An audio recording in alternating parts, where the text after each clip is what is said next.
అందరికీ నమస్కారం.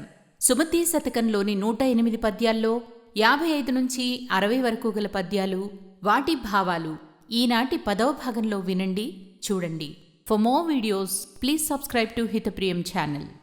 తలపొడుగు ధనము పోసిన వెలయాలికి నిజము లేదు వివరింపంగా, దలదడివి బాస చేసిన వెలయాలిని నమ్మరాదు వినరా సుమతి. నిలువెత్తు ధనమిచ్చినా వేశ్య నిజం చెప్పదు, తలమీద చేయి పెట్టి ప్రమాణం చేసిన వేశ్యను విశ్వసించరాదు అని దీని భావం. తలమాసిన నొలుమాసిన వలువలు మాసినను ప్రాణవల్లభునైనన్, గులకాంతలైన రోతురు తిలకింపగ భూమిలోన దిరముగ సుమతి. తలకి మురికిపట్టినా శరీరానికి మురికిపట్టినా, వేసుకున్న బట్టలు మాసిపోయి వాసన వస్తూ ఉన్నా, సొంత భర్తైనా సరే, ఎంత ఇష్టమైన వాడైనా సరే ఆడవాళ్లు అసహ్యించుకుంటారు అని భావం.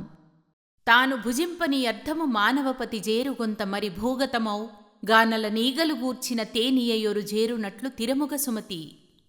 అడవుల్లో తేనెటీగలు కూడబెట్టిన తేనె చివరికి ఇతరుల పాలైనట్లు, పిసినారివాడు తాను నోరు కట్టుకుని కూడబెట్టిన ధనం కొంత ప్రభువుల పాలు, మరికొంత భూమిపాలు అవుతుంది అని దీని అర్థం.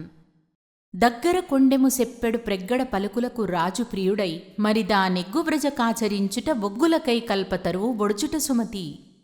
రాజు తన మంత్రి చెప్పే చాడీలు విని మంచి చెడ్డలు తెలుసుకోకుండా జనులను హింసించటం ఎలాంటిదంటే, బొగ్గుల కోసం కోరిన కోరికలిచ్చే కల్పవృక్షాన్ని నరికివేయటంలాంటిది అని దీని భావం.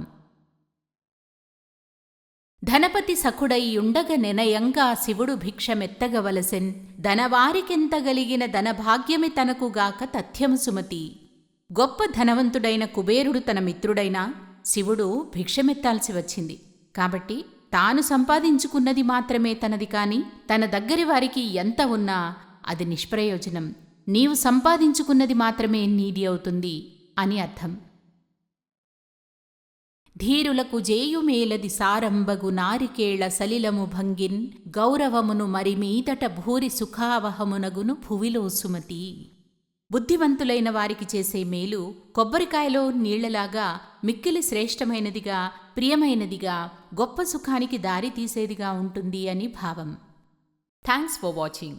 Please like, share and subscribe to Hitapriyam channel.